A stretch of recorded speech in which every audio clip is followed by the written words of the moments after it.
So there's the new light. As always, nothing is as easy as you think it's going to be.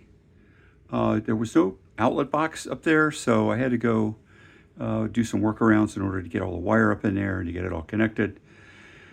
And then the holes they'd made, which I was going to reuse, were just too large and too cumbersome. So I had to go drill a bunch of extra holes in order to secure it to the ceiling.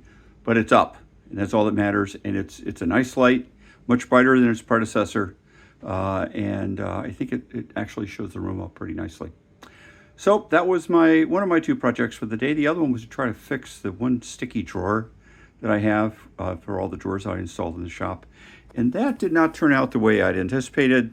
So I have to order some more drawer slides. And once we get the drawer slides in, then I'll be able to fix the door, or the drawer, because I'm trying to shim it and get it all aligned. And it's just turned into a bit of a mess.